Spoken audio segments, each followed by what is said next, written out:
சிவகார்த்திகேயனை ஓரம் தள்ளிவிட்டு தனுஷை கொண்டாடிய உதயநிதி. கொந்தளிப்பில் ரசிகர்கள். பொங்கல் பண்டிகையை முன்னிட்டு நேற்று வெளியான கேப்டன் மில்லர், அயலான், மிஷன் பார்ட் 1, மேரி கிறிஸ்மஸ் உள்ளிட்ட வளர்ந்து வரும் நடிகர்களின் படம் வெளியானது. இந்த படங்கள் அனைத்தும் கலவையான விமர்சனம் பெற்று வருகிறது. இந்த நிலையில் சிவகார்த்திகேயன் படம் குறித்து எந்தவித கருத்தும் தெரிவிக்காமல் தனுஷ் குறித்து ட்வீட் செய்துள்ளது ரசிகர்களிடையே கோபத்தை உண்டாக்கியுள்ளது. தனுஷ் நடிப்பில் வெளியான கேப்டன் மில்லர் படம் முதல் பாதி சுமாராக போனாலும் இரண்டாம் பாதி விறுவிறுப்பாக செல்வதாக ரசிகர்கள் தெரிவிக்கின்றனர். இந்த படத்தில் 600 வருடங்களாக கோவிலுக்குள் ஒடுக்கப்பட்ட மக்களை உள்ளே விடவில்லை என படத்தில் வசனம் வரும். வெள்ளைக்காரனிடமிருந்து சுதந்திரத்தை வாங்கி இந்த மகாராஜாக்களுக்கு தானே கொடுக்க போறே என சிவராஜ்குமாரை பார்த்து தனுஷ் கேட்கும் வசனங்களும் படத்தின் ஆழத்தை உணர்த்தும். இதுவும் அசுரன் படத்தை போன்று உள்ளதாக பலரும் படத்தை குறை சொல்லி வருகின்றனர்.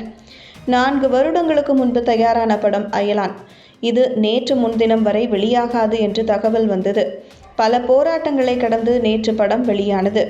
சிவகார்த்திகேயன் படத்தை கழட்டிவிட்டு தனுஷின் கேப்டன் மில்லர் படத்தை உதயநிதி ஸ்டாலின் பாராட்டியுள்ளார். ஒடுக்கப்பட்ட மக்களின் கோவில் நுழைவு உரிமையை அடிப்படையாக வைத்து கேப்டன் மில்லர் என்கிற அருமையானதொரு படைப்பை சரியான நேரத்தில் கொண்டு வந்திருக்கும் நடிப்பு அசுரன் தனுஷ். திரு சிவராஜ்குமார், இயக்குனர் அருண் மாதேஸ்வரன், இசையமைப்பாளர் சகோதரர் GV பிரகாஷ்குமார், சத்யஜோதி நிறுவனம் பிரியங்கா மோகன், சண்டை பயிற்சியாளர் திலீப் சுப்புராயன் உள்ளிட்ட அனைவருக்கும் எனது பாராட்டுக்கள். மனித உரிமை போராட்டத்தின் மகத்துவத்தை விடுதலை போராட்ட கதைக்களத்தின் ஊடாக அழுத்தமாக பேசியிருக்கிறார் கேப்டன் மில்லர் என உதயநிதி ஸ்டாலின் பாராட்டியுள்ளார். சிவகார்த்திகேயன் முதன்முறையாக தமிழ் சினிமாவில் ஏலியனை மையப்படுத்தி எடுத்தது குறித்து எந்த ஒரு தகவலும் தெரிவிக்காமல் தனுஷை எதற்காக புகழ் பாடுகிறார் உதயநிதி ஸ்டாலின் என ரசிகர்கள் கேள்வி எழுப்பி வருகின்றனர். தனுஷ் அரைத்த மாவை திரும்ப திரும்ப அரைக்கிறார் என்றும் ரசிகர்கள் கண்டனத்தை தெரிவித்து வருகின்றனர்.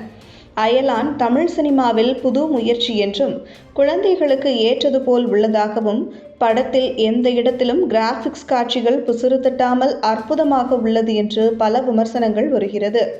ஆனால் உதயநிதி எதற்காக தனுஷுக்கு போர்க்கொடி தூக்கினார் என்ற கேள்வி எழுந்தது. சென்னை மக்களுக்காக சிவகார்த்திகேயன் 10 லட்சம் ரூபாய் நிவாரணத் தொகையை உதயநிதி ஸ்டாலினிடம் கொடுத்தார் என்பது குறிப்பிடத்தக்கது. நம்முடைய கவர்னர் RN ரவி அவர்கள் இன்னைக்கு தமிழ்நாட்டில் அவரை பற்றி பேசாத ஒரு பரிமாணம்.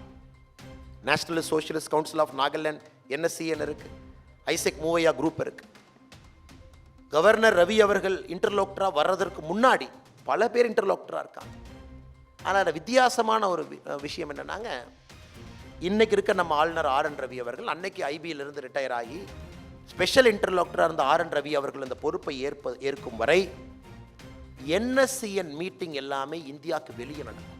பிலிப்பைன்ஸ், ஜகர்த்தா, 52 சிட்டியில் நம்ம நடத்தியிருக்கோம். ஜப்பான்ல இருந்து, நியூயார்க்ல இருந்து, சிங்கப்பூர்ல இருந்து, லண்டன் வரைக்கும் இந்திய அரசு ஒரு group interlocutor outside the country போவாங்க, NSCN கூப்பிடுவாங்க.